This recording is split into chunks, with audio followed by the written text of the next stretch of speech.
Hello students, welcome to EPG Pathshala. I am Dr. Arun Singh Thakur from University Institute of Hotel and Tourism Management, Punjab University, Chandigarh. Today we are going to discuss about a module, Indian Partnership Act of 1932 from the paper Tourism and Hospitality Entrepreneurship and Legal Environment.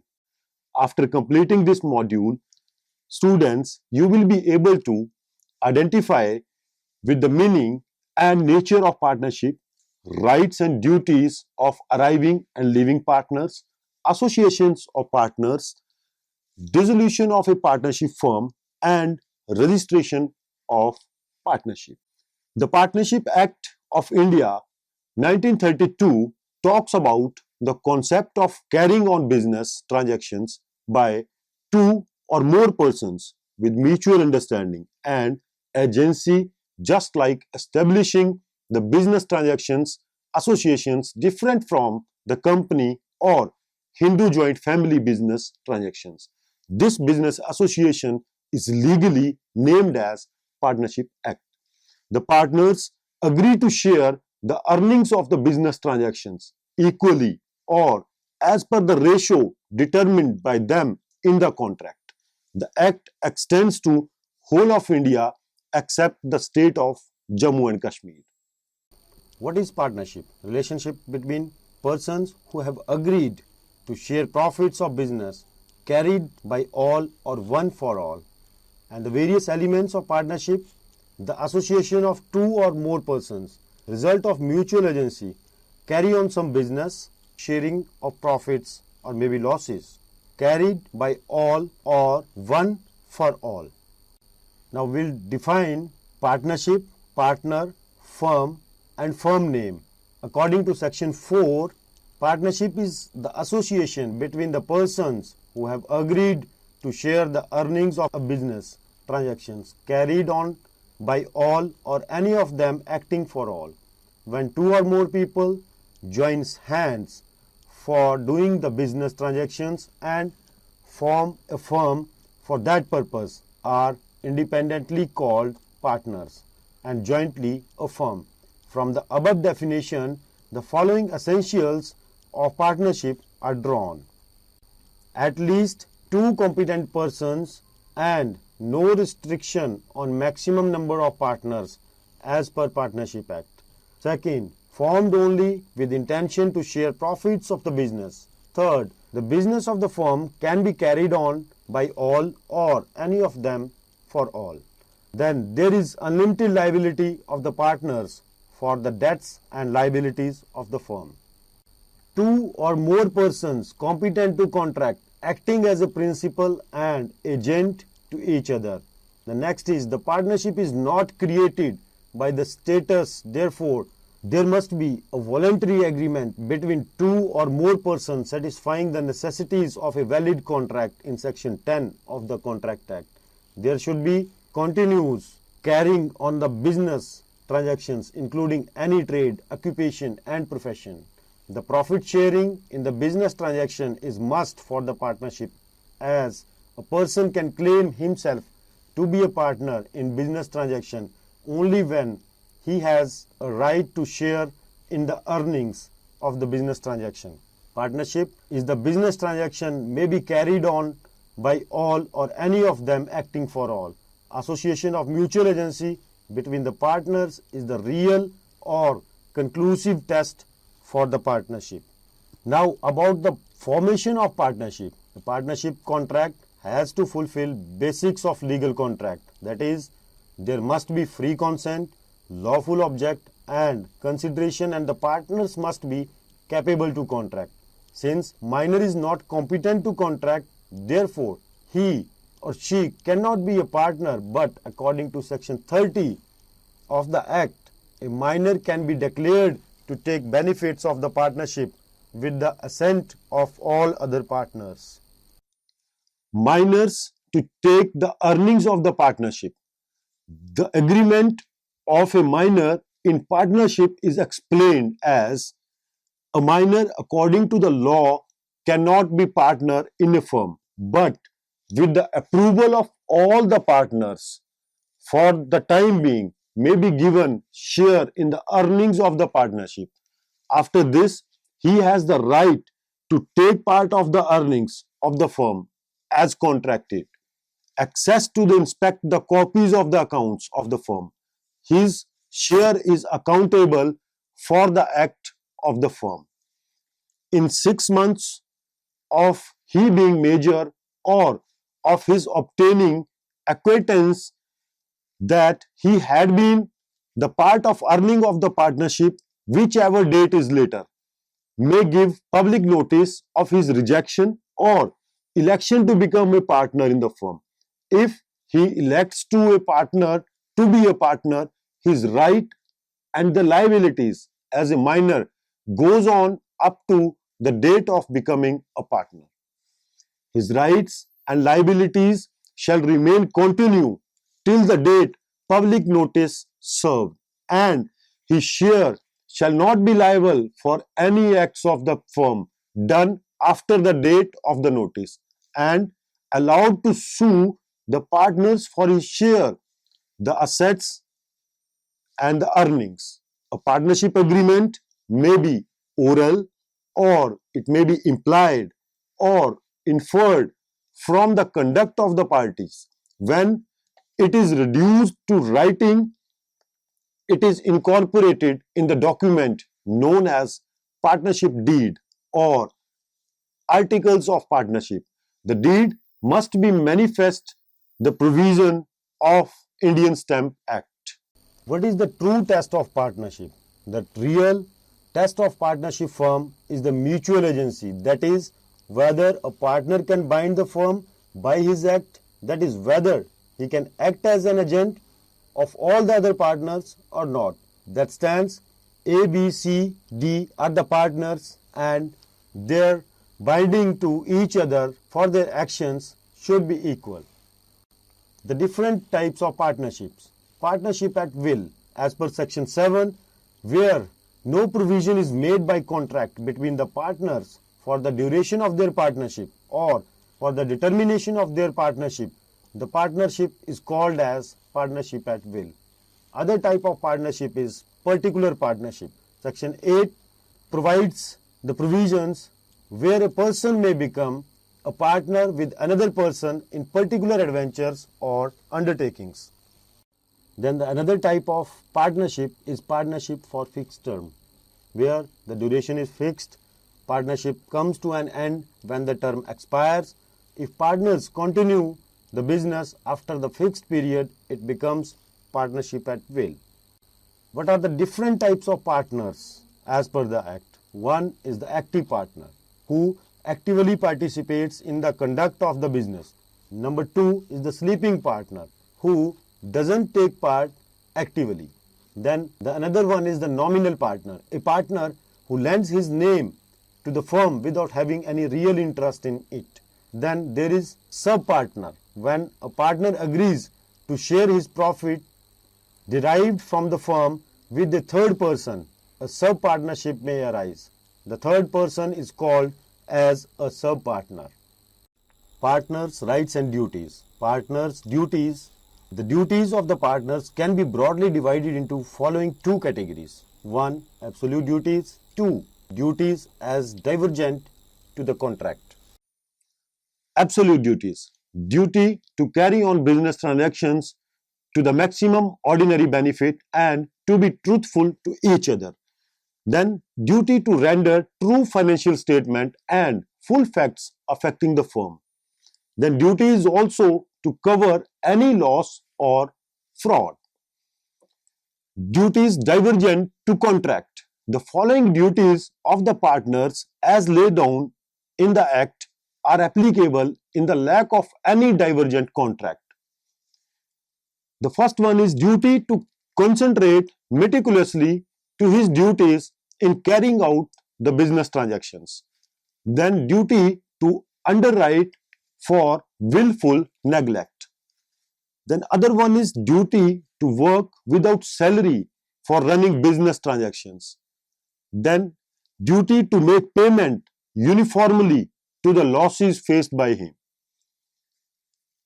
The other duty is to apply the assets of the firm exclusively for dealing of the firm. It is also the duty to report for special earnings from any operations of the firm or from the make use of asset or business transaction or association of the firm or the firm name.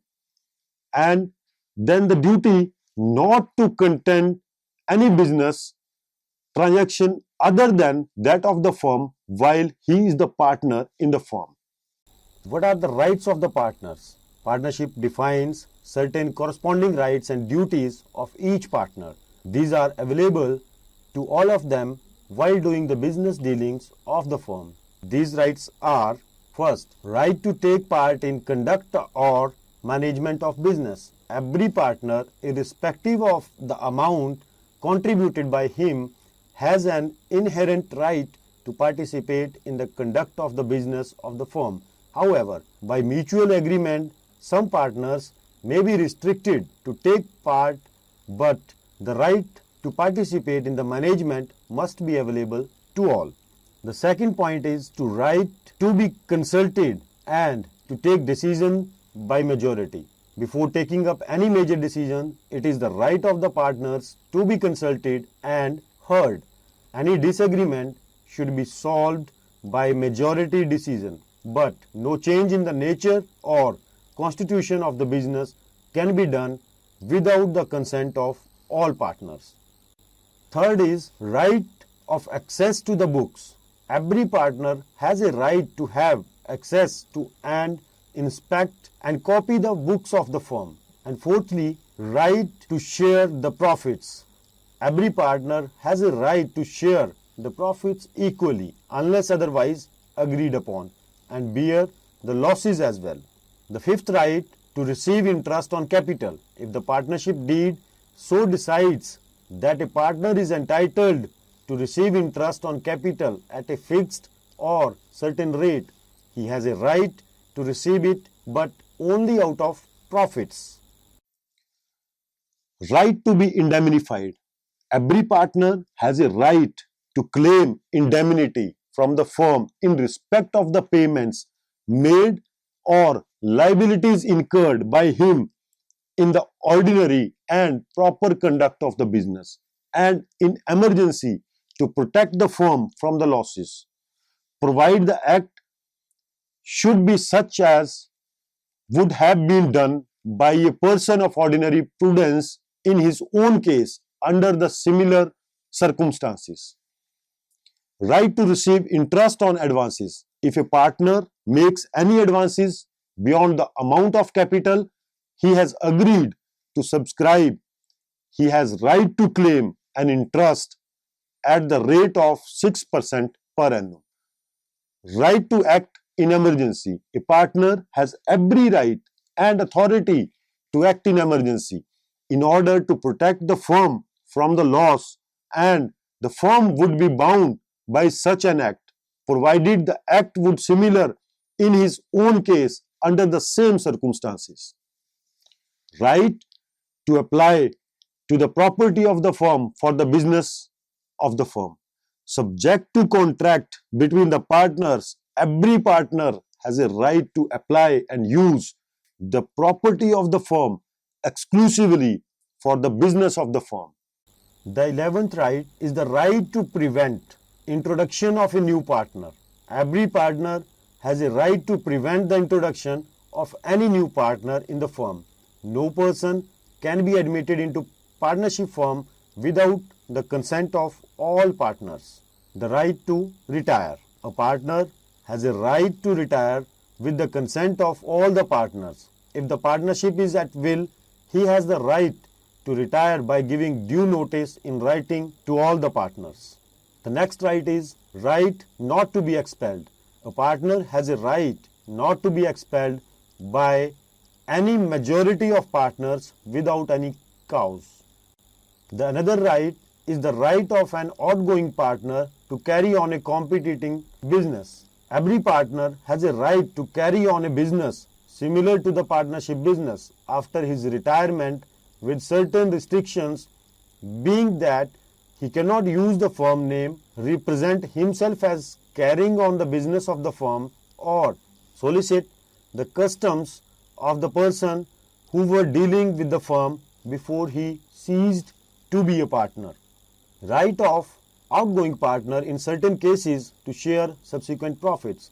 If any partner of the firm dies or otherwise ceases to be a partner and the continuing partners continue to carry on the business with the property of the firm without any settlement being given to the outgoing partner, then in the absence of any contract, he himself or his representative are entitled to share profits made since he ceased to be a partner, as may be attributable to the use of his share of property or to interest at 6% per annum of his share in the property of the firms.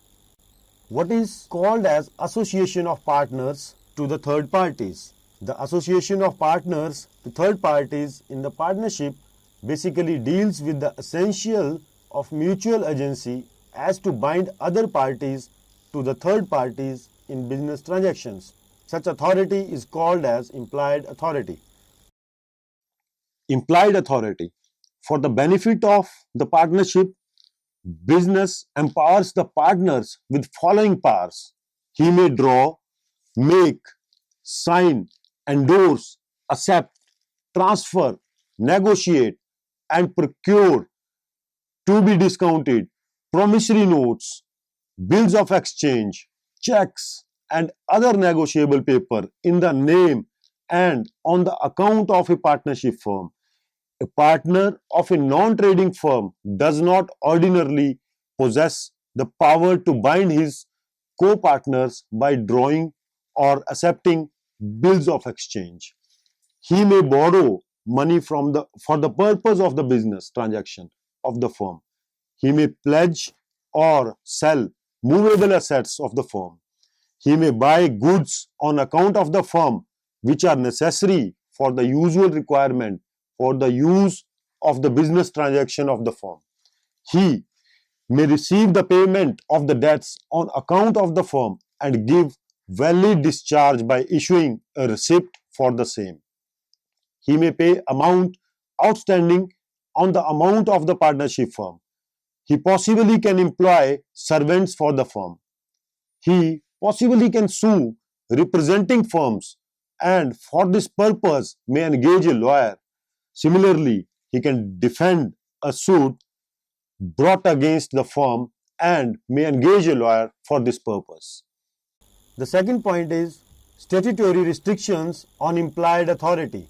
According to section 19, part 2, in the want of any tradition or convention of doing business to the contrary, a partner is not allowed to do these acts without discussing with the other partners, or the indirect authority of a partner does not sanction him to. The implied authority of a partner does not empower him to 1. Open a banking account on behalf of the firm in his own name. 2. Put forward a dispute relating to the business transaction of the firm to arbitration. 3. Compromise or relinquish any claim or portion of a claim by the firm. Then withdraw a suit or proceedings filed on behalf of the firm. The next is admit any liability in a suit or proceeding against the firm. Acquire immovable property on behalf of the firm but on his own name. Then transfer immovable property belonging to the firm, or lastly enter into partnership on behalf of the firm. However, in urgent situation, a partner has last word to do anything for defending the firm from the loss as made by a person of common good sense in his personal case, performing under parallel situations. Now, what is the provision for arriving and leaving partners in the act? The coming in of a noble partner or going out the previous partner causes change in the constitution of the firm without any dissolution. The consequences of arriving and leaving partners are as follows. In case of incoming partners, no person shall be introduced as a partner into firm without the consent of all existing partners. Then a person who is introduced as a partner into the firm does not thereby become liable for any act of the firm done before he becomes partner until unless he agrees to be liable for the obligation incurred by the firm prior to the day of his admission. In case of outgoing partners, a partner on his retirement, expulsion, insolvency or death leaves partnership of the firm, a partner possibly will retire with the consent of all the other partners or in accordance with the express agreements by the partners, or where the partnership is at will by giving notice in writing to all the other partners of his intention to retire. A retiring partner may be released from any liability to any third party for his acts of the firm done earlier than his retirement by any concord made by him with such third party and the partners of the recognized firm, and such understanding may be indirect by way of dealing between such third party and the reconstituted firm after he had acquaintance of the retirement. However, he is liable as a partner to the third parties for the actions done by any of them in the names of the firm. Public notice should be given of the retirement. Such public notice may be given by the retired partner or any partner of the reconstituted firm. Now friends, we'll discuss the procedure of dissolution of a firm. The termination of the business transaction of the firm leads to dissolution of the partnership firm. It can be done either with the consent of the partners or otherwise through various modes. Various modes for dissolution are the accord dissolution, enforced dissolution, conditional dissolution or dissolution on occurrence of definite eventuality, then dissolution by notice and court dissolution. First is dissolution by accord. A firm is possibly closed with the permission of all the partners or in agreement with a contract among the partners. The second is enforced dissolution. A firm is closed either by the adjudication of all the partners except one as insolvent or by the occurrence of any incident which form it illegal for the business transactions of the firm to be concealed on or for the partners in the partnership. But where there are above one separate ventures or tasks are concerned by one firm, the irregularity of one or more shall not basis the dissolution of the firm in respect of the legal ventures and activities. And thirdly, the conditional dissolution or dissolution on occurrence of definite eventuality. Condition on divergent contract. A firm of a fixed term is closed by ending of the term if formed for one or more adventures or activities by the conclusion thereof, by the death of the partner and by the adjudication of the partner as an insolvent or on the retirement of all the partners. Fourth, dissolution of willful partnership by notice, where the partnership is at will, the firm possibly dissolved by any partner giving notice in writing to all expressing his intention to dissolve the firm. The notice or to affirm the intent of the partner giving notice to dissolve the firm and given in writing to all the other partners of the firm. The fifth one is the court dissolution. The court closed down the firm at the suit of the partner on any of the following grounds, namely unsoundness of the partners, permanent inability of performing his duties as partner, misconduct affecting prejudicially the carrying on of the business transactions of the firm, breach of agreement concerning to the management of the affairs or conduct of its business transactions and transaction of the whole of his interest in the firm to a third party, business transaction of the firm at a loss. Liability for acts done after dissolution. After the closure of a firm, the partners are still accountable to the third parties for any act done by any of them in the firm name. It means the liability of the partners for all the acts done before closing down the business of the firm is alive and binding on them. Third party can sue all of them, any of the partner, for getting relief and performance of any agreed act undertaken by them before the dissolution. In the case of dissolution of a firm or retirement of one of its partners, the association among the partners terminates from the time of such dissolution or retirement. As against the third persons, it persists until the public notice of dissolution or retirement is given. No such notice is required if the partner is dead. Now we'll discuss the settlement of accounts on dissolution.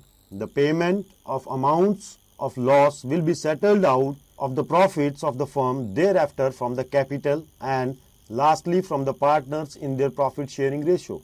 For making payments, all the assets of the firm will be used in following sequence. The first, outside liabilities to be paid. Secondly, partners' loans and advances to the firm to be paid. Thirdly, partners' capital to be compensated.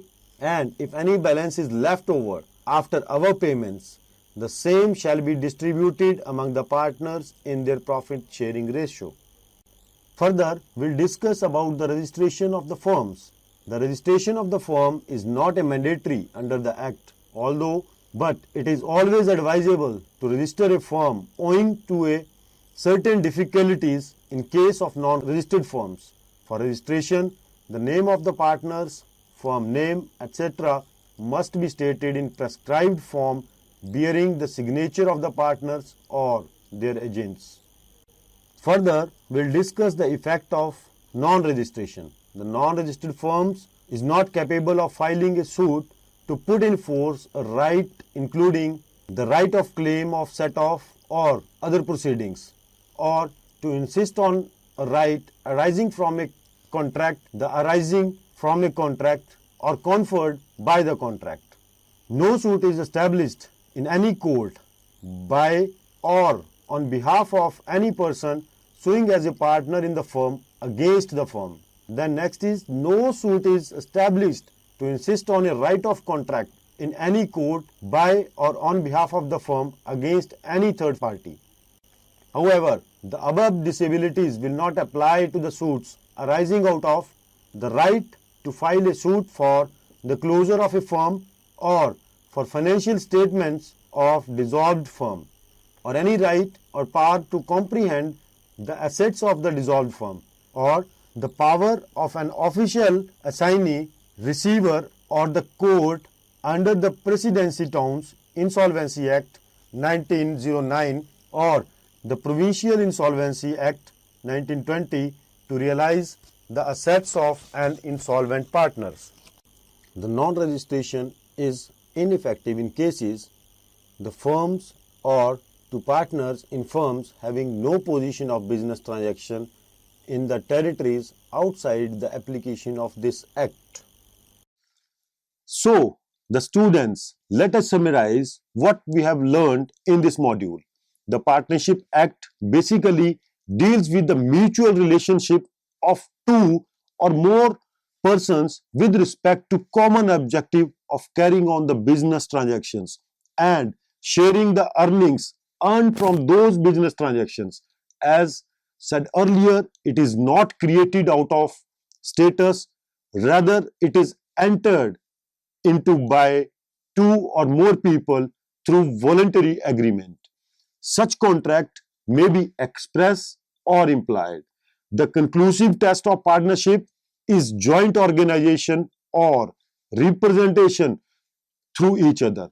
For the act of one partner, every other partner is liable, and this relation is vice versa in every case. It means that even if two people are doing business transactions together and sharing earnings, but if they are not binding each other by their act and conduct, the principal and the agent, there is no partnership. Thus, in a partnership, one partner has to play the role of the agent as well as that of a principal with respect to the other parties in the firm. Thank you very much.